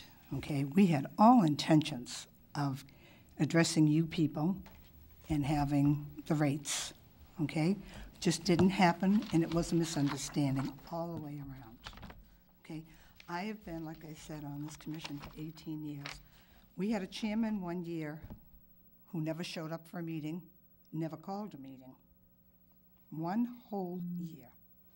Now, Mr. Kazaza has been trying very hard to get us together. Cannot get a quorum all the time, and that's understandable, and the gentlemen work. We only have 4 people on this committee. And as Mr. Yule knows, he's been at our meetings and he understands what's going on. And it isn't easy trying to get people to be on a committee. We do have 2 new members, and Mr. Perkins, I think, has come to one of our meetings, and Mrs. Dempsey has come. Am I saying it right? Mrs. Dempsey has come to our meetings. I was away for 4 months, okay? And so naturally, you're not going to have a quorum if I'm not here, if we're having 4 people. I think you can have a quorum with 3. Am I right? With 3, okay? So many times these gentlemen are busy with their office work, okay? It is a voluntary job, you know, and I am a little upset, Mr. Delaney, because you did give him a hard time, and Steve's doing the best that he possibly can. I'm Okay. just disappointed that Of course you are, we are too. And I appreciate all the volunteers in town. However, as Mm-hmm. a volunteer, you have to make the commitment to show up to meetings, especially. And I when have for 18 years. And I appreciate that, and I thank you for that. Mhm. But if you volunteer, you need to make yourself available in order to attend the meetings, to conduct your business, especially on this issue here. What I got upset about was more so that you convened your meeting on Thursday, you adjourned, Friday morning you set up a meeting for this Thursday. I would assume the chairperson had some input into setting the meeting for this coming Thursday. I agree, Mr. And then all of a Delaney, I sudden, you agree. can't meet. Well, we So- wanted to have it for Tuesday, tonight, before you gentlemen met, but because we didn't have enough time to post it, Right, but as of Friday morning, everyone was aware that the clerk said you were unable to meet this evening. And at that point, by 10 o'clock Friday morning, the meeting was set for this coming Thursday. I saw Mr. Clark at about 10 o'clock. I had anticipated that you would meet before our meeting next week, Well, and hopefully that can happen. I have another Okay. suggestion. I thank you for your time. Since you're having a problem with Thursday, I'm willing to adjust our agenda for the Monday night we'll do the public hearing first, because I think it's already scheduled for a certain hour, and allocate time after the public hearing for the Water Commission, which gives you an opportunity to meet on Monday night early that's okay with me. to That's fine resolve with this me. issue. I suspect that our public hearing is gonna go for at least an hour, maybe more. So, you know, maybe, if you could be at our meeting by, with your recommendation by, let's say, 9 o'clock. Okay. Thank you for your time. Thank you. Guys, one thing for you. Yes, Mr. Connor? Just so for the time bond report, the recommendations for the changing the tiers, Yes, I think that was parcel. Yeah. And number two- I think that's one of the more essential things to do. Oh, I didn't think we were talking about the tiers. I thought we were gonna have a separate conversation on that, because that's just like a water. No, I think that the number proposal involved the change in tiers. But it doesn't, well, does it include a rate change? and both. Okay, what's the rate change included in those numbers? What'd you have? It's right What there. is it? What's the numbers? I don't have it in front of me. I can't. 1,075 10, cents. 1075. 1075. And so what does that equate to, essentially another, I mean, because you have to figure out what that contributes No, he's to the already rate. done that. He's already done that. We talked about it the other night, it was 18%, right?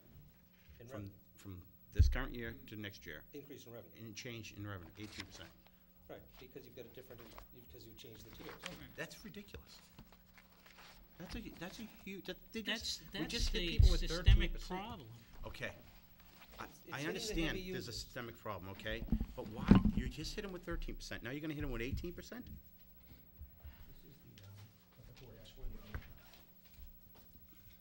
Dick.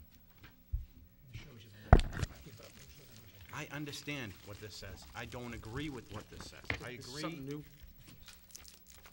I agree on the 95% on the bill collections. But this tier thing, all structured in with a rate increase, is wrong.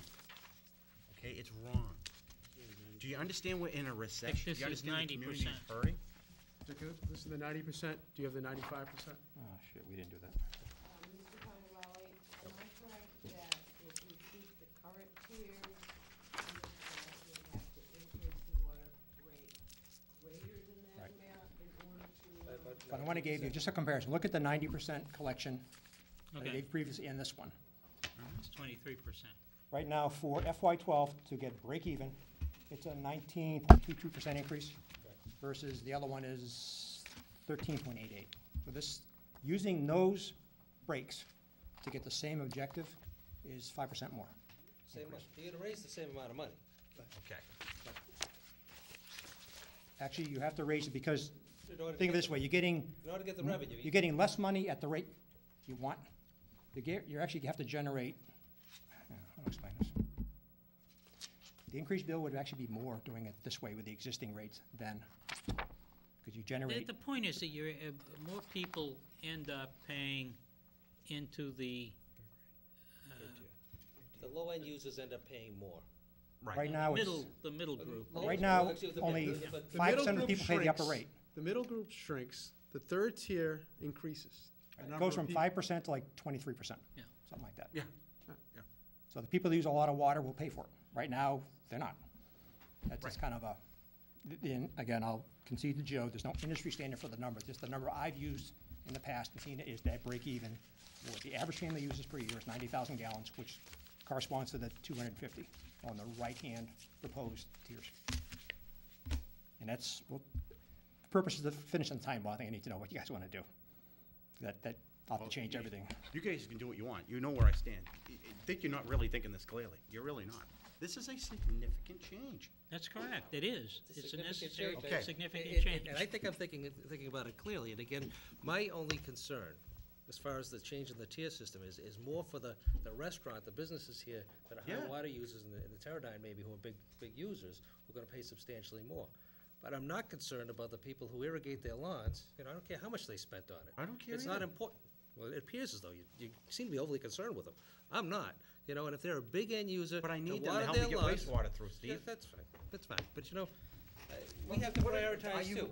And I'm not gonna placate them, and again, we're not gonna have the average citizen here who's not, who's conserving the water in the summertime by not watering their lawn, in order to get something else done. You don't even know, okay, no one here can What don't predict I know? you don't know what Mother Nature's gonna do. And what No, I everybody's don't. trying to do here is to be Mother Nature, and you're not. You just raised the rates 13%. You don't even know, we haven't even seen the results of that yet.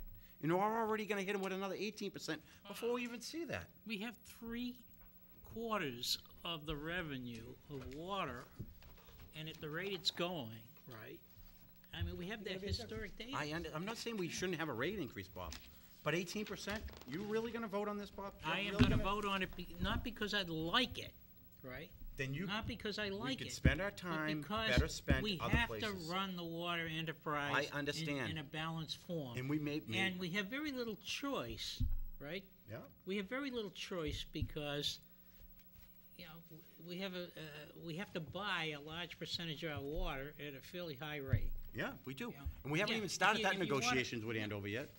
We don't know. No, I mean, that's one area where you could have an impact, right? Yeah, we have a lot of other Or things we find can check. another source of I water, have no which is problem also with being we're done. gonna revisit the water rates every single year. And if we can That's have right. the opportunity to adjust it down, we can adjust it down. But Yeah, right well- now, based upon the information that we have, which is good information, based upon the studies and historical data, we need to make some critical decisions which are going to be very different from what we've made in the past in relation to structure. I think the three-tiered structure right now that's being proposed is probably the most reasonable in relation to the average user and what's happening to them. Why should the average user be paying more than the big user? Well, Why? you know where I stand on it. Okay. 31% in 2 years. I don't know. I don't know how this board can do that with a straight face. I really don't.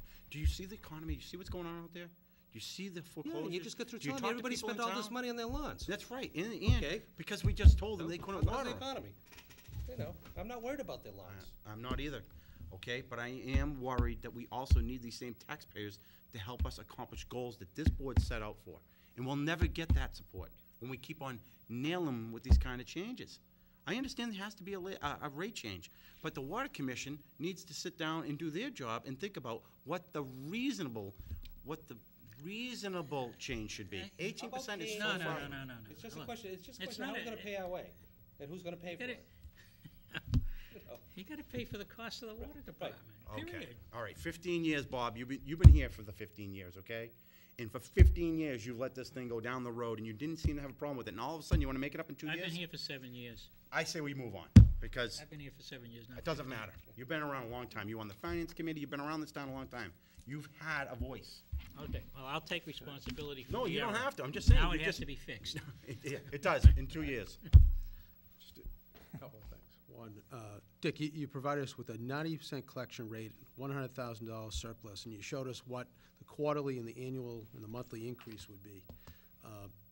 Do you have one at 95% and 100,000? I didn't see it in here. We so I didn't, missed we that. can calculate. Is it in the Because other one? No, No. we did it for just It- 90. not We in can, Because Whatever you want, look we at can it, generate. the shock is percent, I think the shock is the percent of the increase, because if you just take a look at your chart,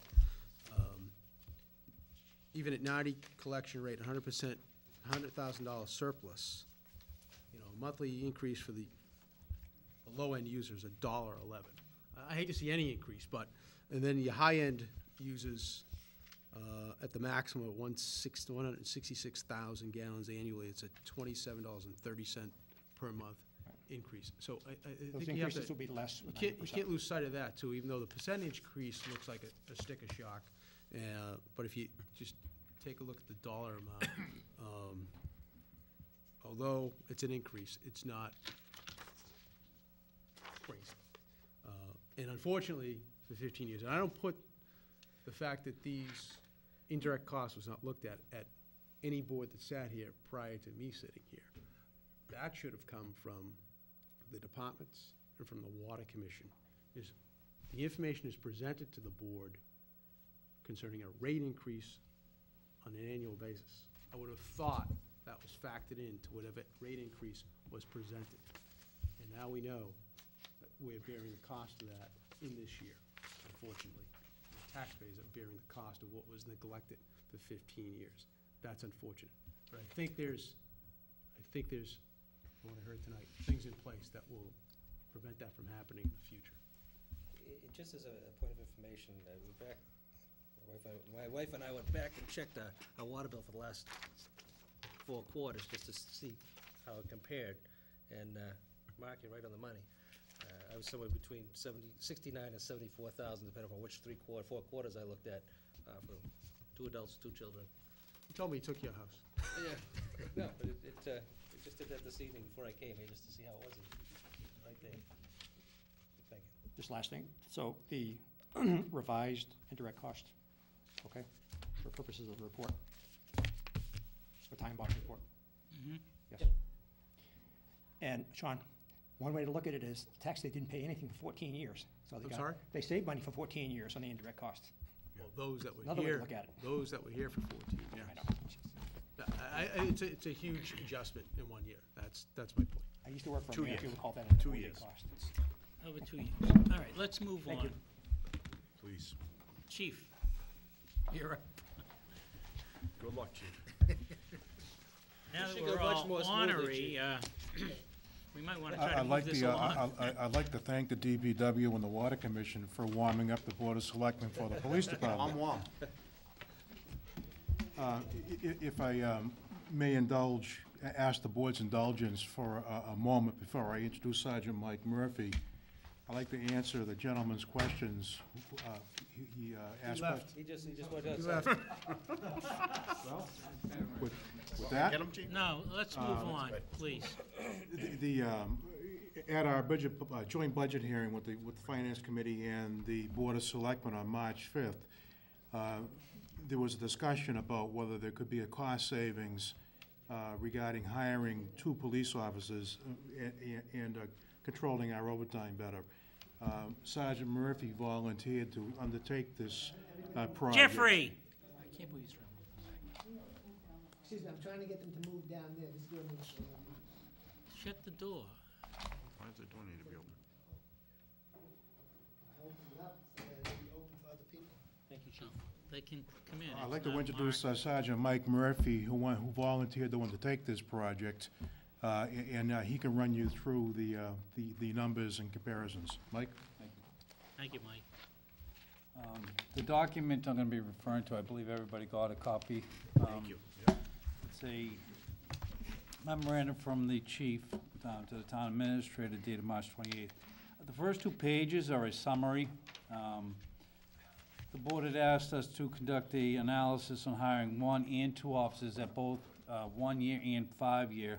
We also did a projected cost at year 8, which is primarily where most of the officers were to accrue most of their benefits, sick buyback, vacation time extensions and whatnot. So the first page just is a quick summary on what the rates were based upon.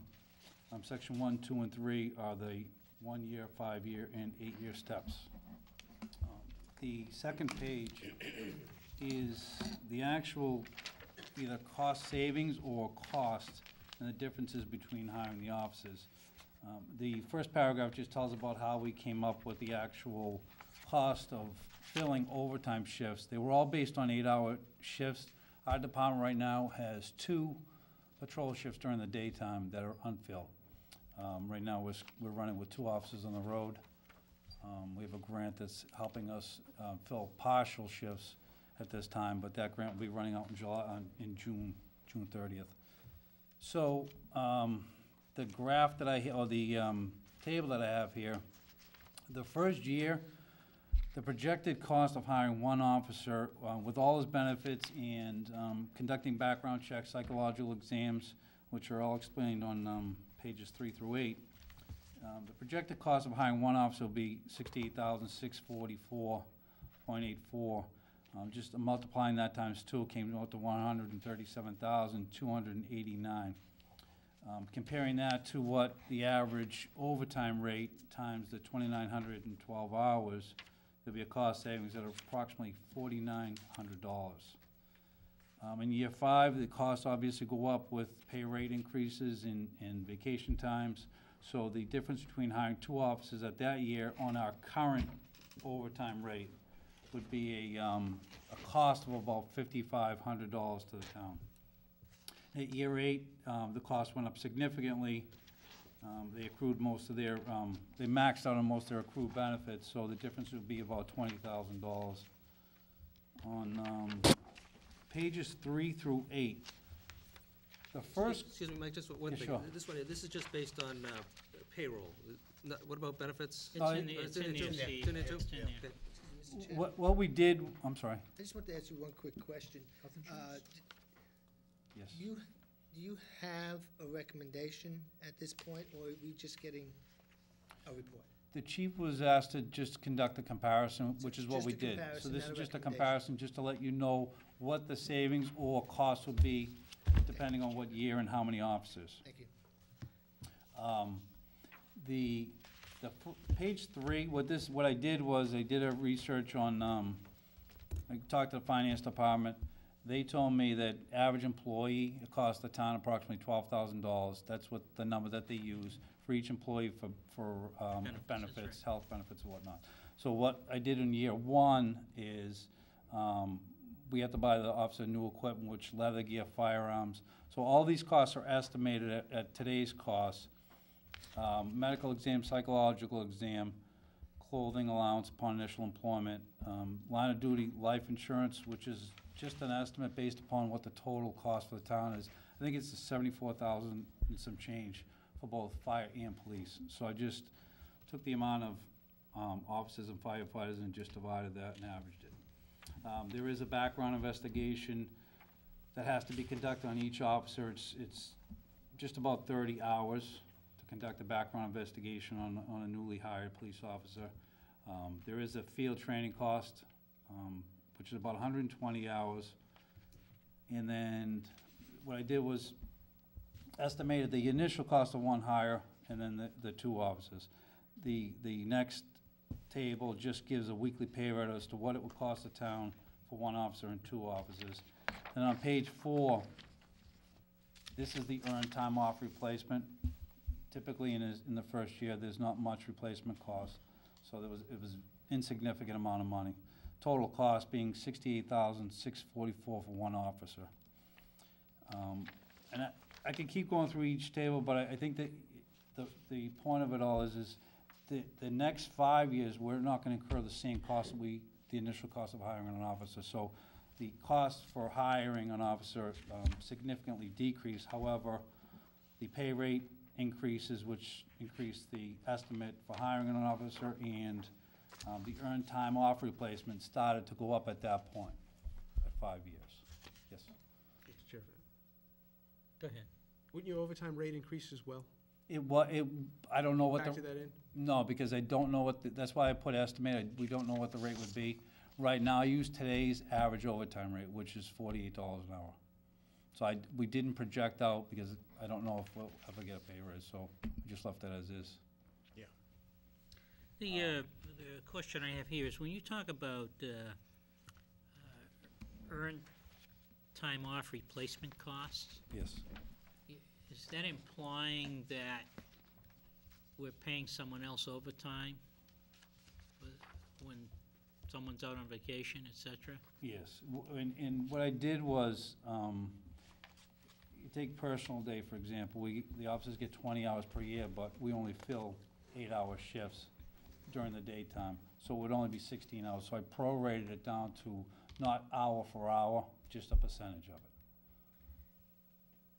Okay, so there's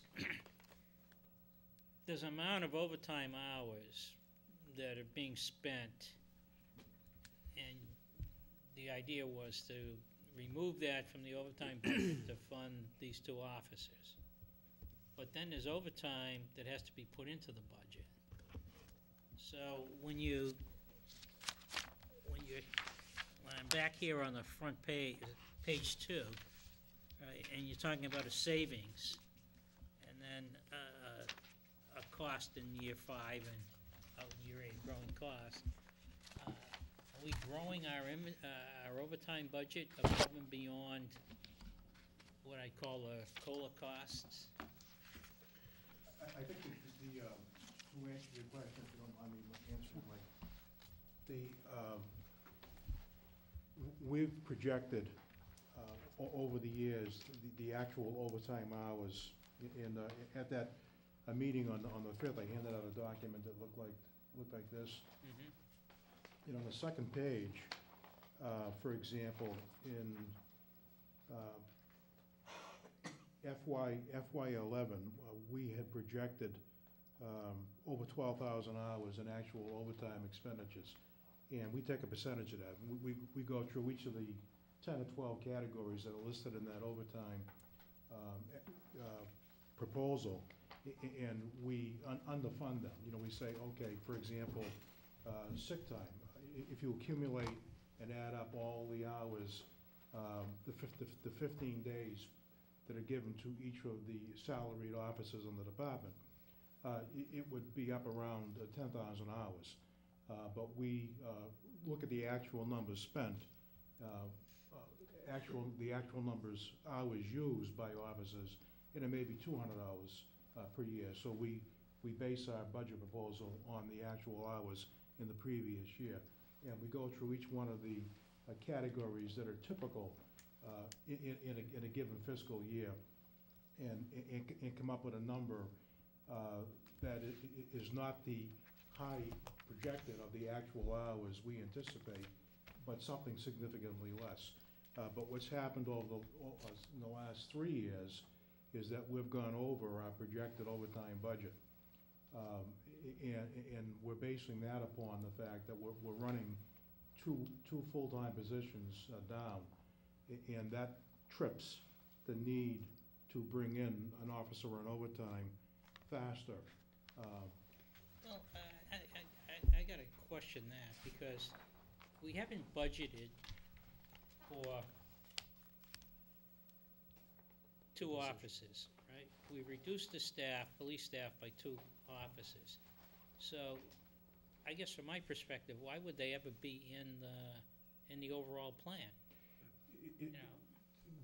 It's a staffing level. The staffing level has never theoretically been dropped. It's an unfunded. For the first 2, for 1 year, they were funded. There was money in there. The second year, I believe one officer was taken out, and one was funded, but the money was not used, and was turned back in, or it was transferred out or something. And then it went unfunded, I believe, the last year. And I'm speaking from memory at this point here. So we've never received the mandate that the department's structure has actually gone down. Well, I don't understand that, because it seemed to me when we adjusted the police budget, and we didn't fill those 2 positions, then that's the mandate. I'm having difficulty. Well, it's never been conveyed, and so when we make out our budget, there are 2 vacancies that are showing up annually on our budget submission, and we've never been received guidance to eliminate those positions. And my guess is the way that you're structured and you operate your shifts, it's predicated upon those two positions still being present, and you're filling those right now partially through overtime. So you haven't changed the structure of the shifts or anything to, or you haven't adjusted And those? If you look at the historic staffing of the North Reading Police Department, there's always been 3 uniformed police officers and 1 sergeant. And that's going back to probably the mid-1970s. And that has never changed. That's been static for all of those years. And now for the last 2.5 years or so, we've been running with those two, down those 2 officers. And it is triggering the need. And the staffing level was based on our projected calls of service, all the mandates that are described in the program budget that are submitted to the town. You know, for example, the domestic violence, domestic abuse requires 2 police officers to respond to a call for domestic abuse. We have a significant amount of domestic abuse in this community right now. It's dramatically going up in the last 3 or 4 months. We've had, every weekend, we've had 2 or 3 people in custody for domestic abuse. And what's unique about that law is that it requires the officers to stay on scene as long as the victim of the abuse asks them to be there. And that can be for a couple of hours. It could be for a little bit longer as they arrange for shelter, or we arrange for the defendant to be removed from the property or whatever. So it's a very labor-intensive kind of call for service. You have a motor vehicle accident, you know, probably better than 50% of our motor vehicle accidents require more than 1 officer to be there. And on a motor vehicle accident, to go through an investigation and the other procedures, it'll eat up 2 man-hours. So when those officers are tied up, there's nobody in town. You know, there is no. So that third officer. I'd like to just take a minute so that the entire board can understand the shift structure, okay? And the thing that, nothing to write with? Right there on the table, Bob. I'm referencing. I think this is a. Bob, in your handout, you do have.